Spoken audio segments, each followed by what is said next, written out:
MPC decided to remain watchful of the evolving outlook in the coming months.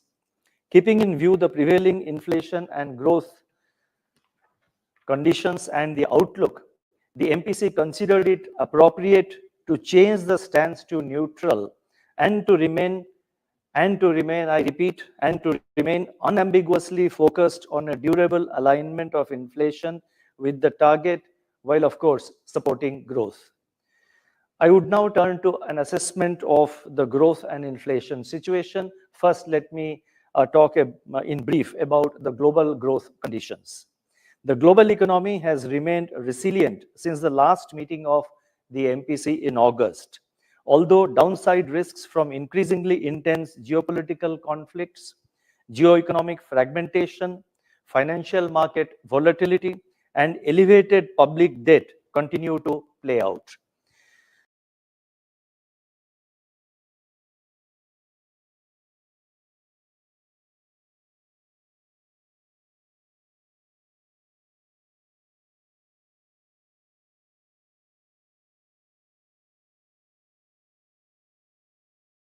Mainstay of aggregate demand look bright on the back of improved agricultural outlook and rural demand. Sustained buoyancy in services would also support urban demand.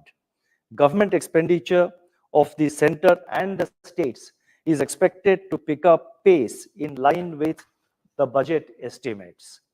Investment activity would benefit from consumer and business optimism, government's continued thrust on capex, and healthy balance sheets of banks and corporates. Taking all these factors into consideration,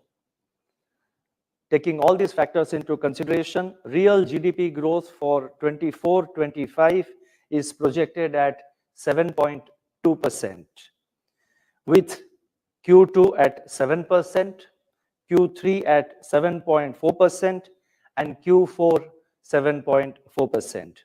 Real GDP growth for Q1 of next financial year, that is 25-26, is projected at 7.3%.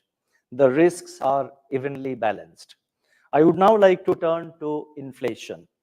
Now, as anticipated, headline inflation softened significantly in July and August, with base effect playing a major role in the month of July.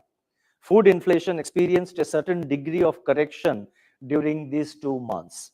Considerable divergence, however, was observed within the food subgroups. Now, whatever I am saying, I have given a lot of data in the footnote of my statement, which as usual will be food inflation experienced a certain degree of correction during these 2 months. Immediately after considerable divergence, however, was observed within the food subgroups. Now, whatever I am saying, for example, I just now said that of my statement, which as usual will be food inflation divergence, however, degree of correction within these 2 months. Immediately after considerable divergence, however, was observed within data which I have given in the now whatever I am saying, for example, I just now said all the that of my statement, which as usual will be food inflation divergence, however, degree of correction within these 2 months. Immediately considerable divergence, however, was observed within data which I have given in the now whatever I am saying, for example, I just now said all the that of my statement, which as usual will be food inflation divergence, however, degree of correction deflation in fuel group, immediately considerable divergence, however, was observed within data which I have given in the now whatever I am saying, for example, I just now said all the that of my inflation, on the other hand, edged up in July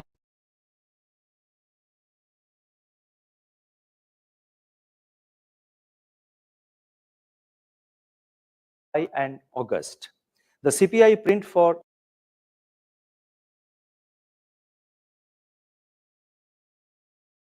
the month of September is expected to see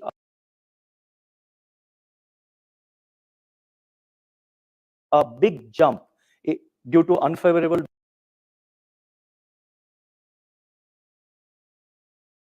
base effects and pickup in food price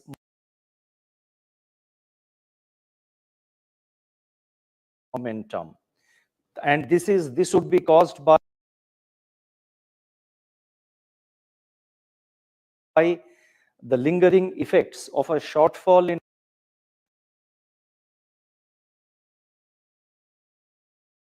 production of onion, potato, and chana dal,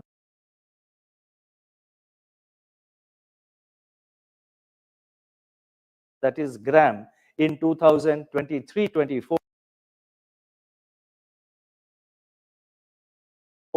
among other factors. The headline inflation trajectory, however, is projected to sequentially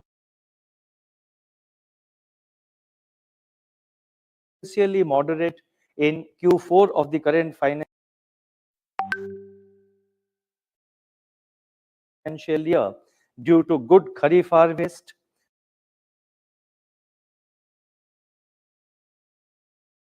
ample buffer stocks of cereals, and a likely good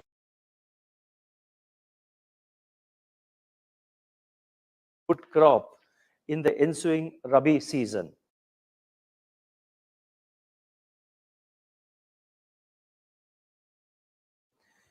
Unexpected weather events and worsening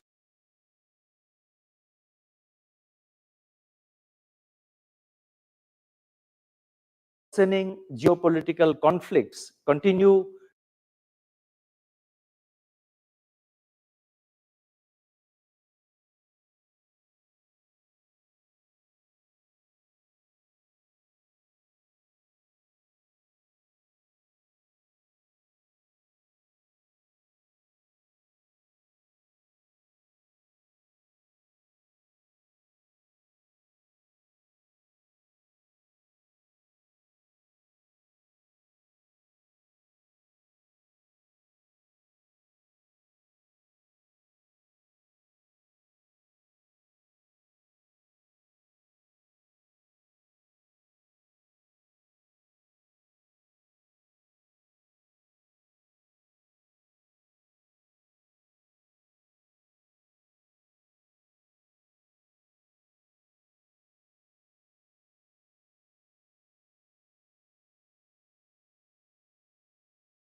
growth balance. Please mark my words, the prevailing and the expected inflation growth balance have created congenial conditions for a change in monetary policy stance to neutral.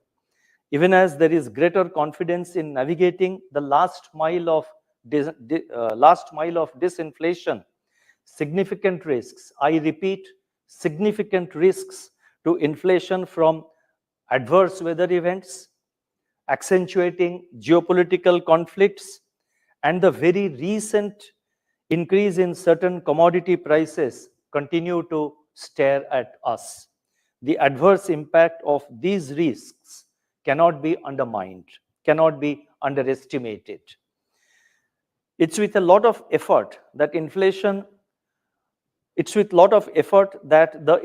horse has been brought to the stable, that is closer to the target within the tolerance band compared to its highest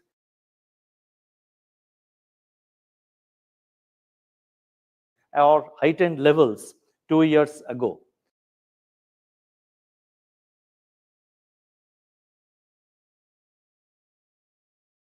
We have to be very careful about opening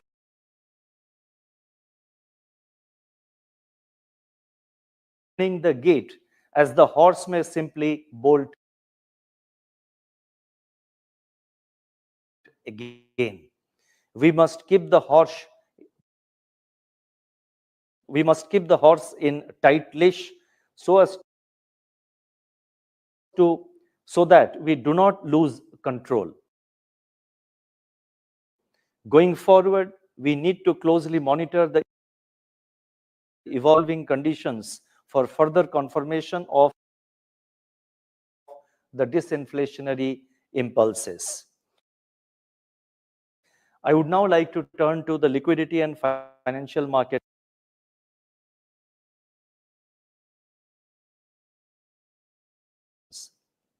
System liquidity remained in surplus during August and September, and also in early October, with a pickup in government spending and decline in currency in circulation. Liquidity conditions, however, had turned into deficit for a brief period during the latter half of September, with the buildup of government cash balances on account of tax-related outflows. In sync with the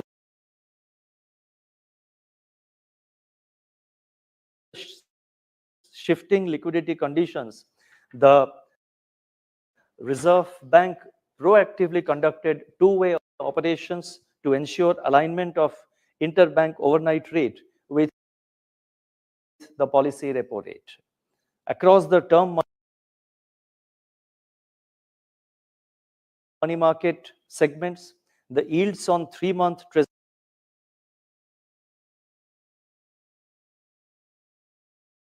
treasury bills, that is T-bills, and commercial papers issued by non-banking financial companies, that is NBFCs, eased, while that on certificates of deposits firmed up marginally.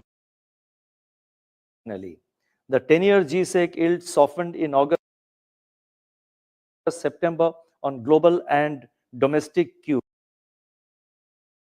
including policy pivot in the United States and also in some major economies.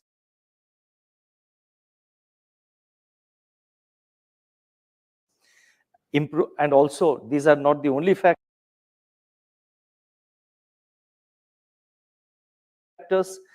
but the yields in August, September, I'm talking about the 10-year G-Sec yields, they softened somewhat in August and September due to multiple factors, which would include pivot in the monetary policy of the US and some major economies, improved global investor sentiment, benign domestic inflation, and accelerated fiscal consolidation. The term premium, that is 10-year GSEC yield minus 3-month T-bills yield, has remained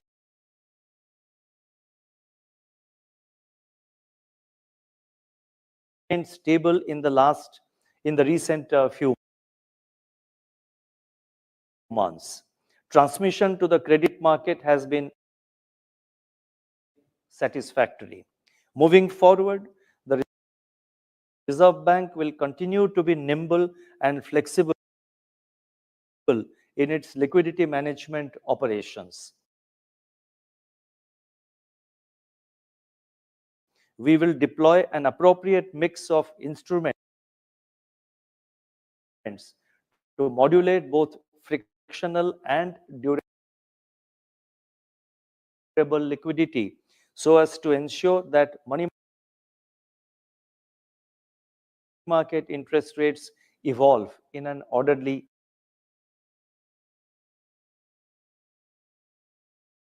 manner. During the current financial year, that is up to 8th of October, that is till yesterday, the exchange rate of the Indian rupee has remained largely range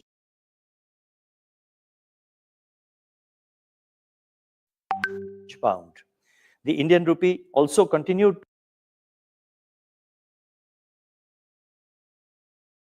to be the least volatile among peer EME currencies.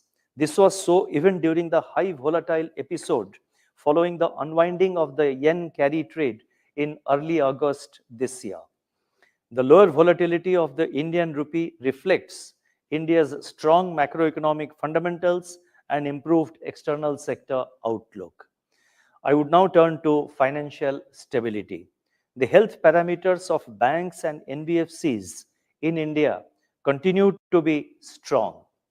There has been some recent commentary on the likelihood of stress buildup in a few unsecured loan segments like loans for consumption purposes, microfinance loans, and credit card outstandings. The Reserve Bank is closely monitoring the incoming information and will take measures as may be considered necessary. Banks and NBFCs, on their part, need to carefully assess their individual exposures in these areas, both in terms of size and quality. Their underwriting standards and post-sanction monitoring have to be robust. Continued attention also needs to be given to potential risks from inoperative deposit accounts, cybersecurity landscape, mule accounts, and a few other factors which we have been stressing and highlighting time and again in the public domain as well as in our interaction with the banks and NBFCs. Now, overall, I would again like to stress that our banking and the NBFC sector, that is the financial sector, remains healthy, resilient, and stable. NBFCs in particular have registered an impressive growth over the last few years. This has resulted in more credit flow to remote and underserved segments, bolstering financial inclusion. While the overall NBFC sector remains healthy, let me re-emphasize, while the overall NBFC sector remains healthy, I have a few messages to certain outliers. First, it is observed that some NBFCs are aggressively pursuing growth without building up sustainable business practices and risk management frameworks, which should be commensurate with the scale and complexity of their portfolio. An imprudent growth at any cost approach would be counterproductive for their own health. Second, driven by significant accretion to their capital from both domestic and overseas sources, and sometimes under pressure from their investors, some NBFCs, including Microfinance institutions and housing finance companies are chasing excessive returns on their equity. While such pursuits are in the domain of the boards and managements of NBFCs, concerns arise when interest rates charged by them become usurious and get combined with unreasonably high processing fees and frivolous penalties. These practices are sometimes further accentuated by what appears to be a push effect as business targets drive retail credit growth rather than its actual demand. I'm not generalizing it for the whole NBFC sector.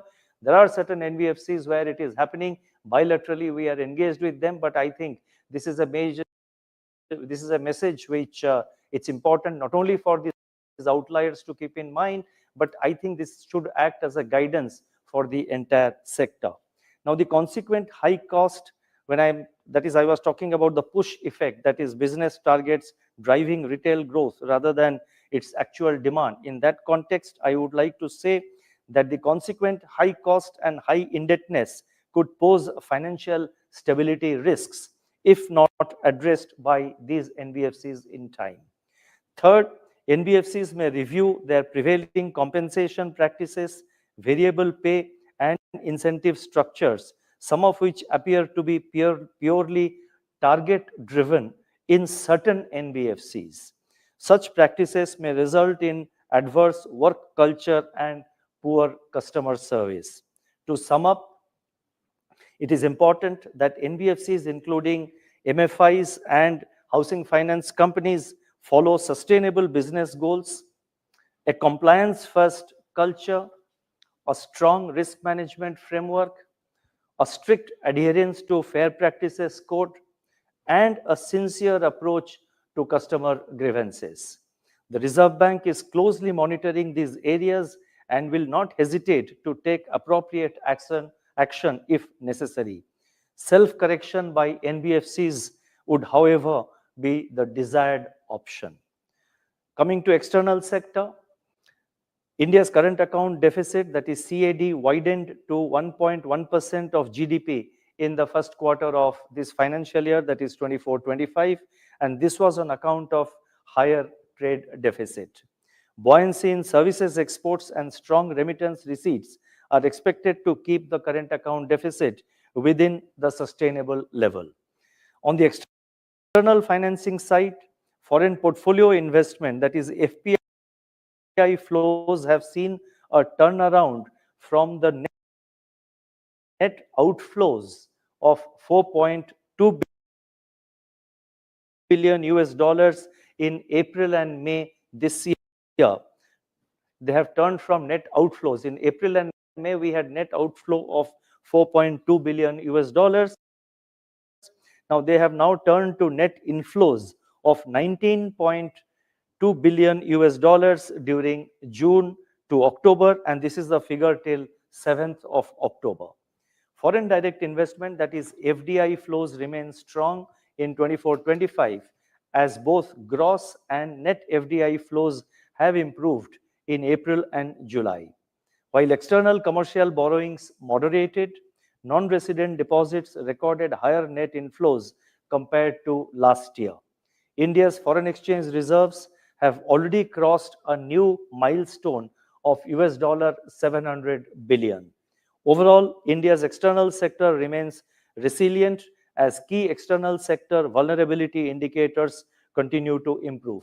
And when I say key external sector vulnerabilities continue to improve, I have backed it up by the data in the footnote of the statement. On the whole, we remain confident of meeting our external financing requirements comfortably. I shall now announce certain additional measures. The first relates to responsible lending conduct, levy of foreclosure charges, and or prepayment penalties on loans. The Reserve Bank has taken several measures over the years to safeguard consumer interest. As part of these measures, banks and NBFCs are not permitted to levy foreclosure charges or prepayment penalties on any floating rate term loan sanctioned to individual borrowers for non-business purposes. That is for purposes other than business. It is now proposed to broaden the scope of these guidelines to include loans to micro and small enterprises, that is MSEs. A draft circular in this regard shall be issued for public consultation. The second announcement relates to discussion paper on capital raising avenues for primary urban cooperative banks, that is for UCBs. The Reserve Bank has undertaken several initiatives in recent years to strengthen the UCB sector. Such initiatives include issuance of regulatory guidelines in 2022 for issue and regulation of share capital and securities by the urban cooperative banks. To provide more flexibility and avenues to the UCBs, that is urban cooperative banks, to raise capital, a discussion paper on capital raising avenues for UCBs will be issued for feedback and suggestions from stakeholders. The third announcement relates to creation of Reserve Bank Climate Risk Information System. Climate change is emerging as a significant risk to financial system world over. This makes it necessary for regulated entities to undertake robust climate risk assessment, which is sometimes hindered by gaps in high-quality climate-related data. To bridge these data gaps, the Reserve Bank proposes to create a data repository, namely the Reserve Bank Climate Risk Information System, or in short, RB-CRIS, Reserve Bank Climate Risk Information System, that is RB-CRIS. The next announcement relates to UPI, where we are enhancing certain limits for the various transactions. UPI has transformed India's financial landscape by making digital payments accessible and inclusive through continuous innovation and adaptation.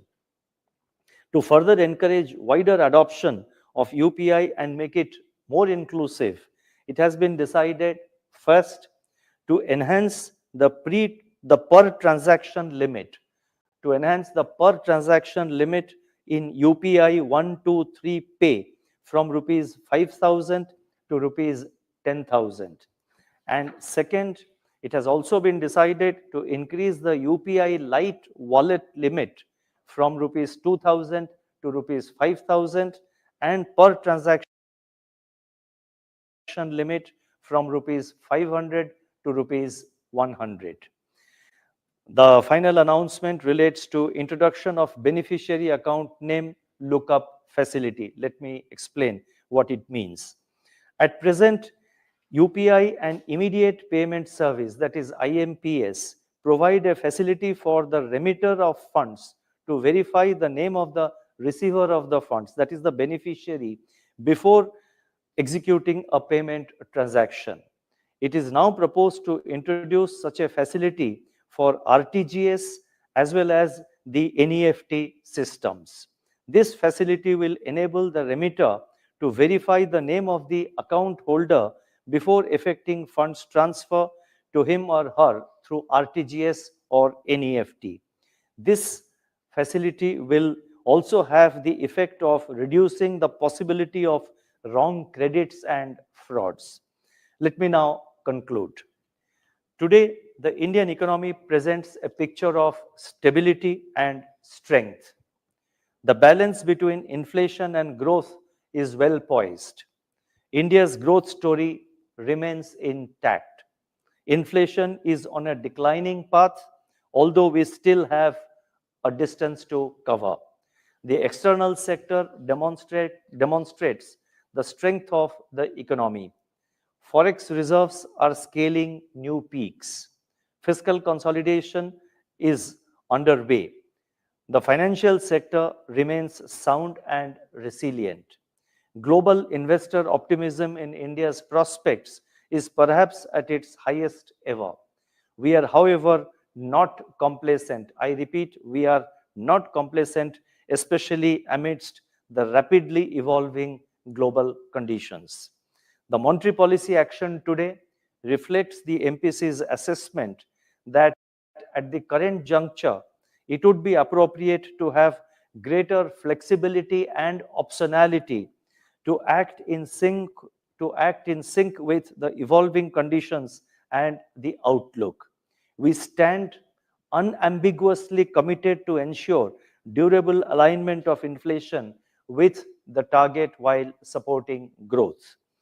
In the prevailing macroeconomic conditions and the outlook, Mahatma Gandhi's words remain highly relevant. And I quote, "When the method is good, success is bound to come in the end." Thank you. Namaskar.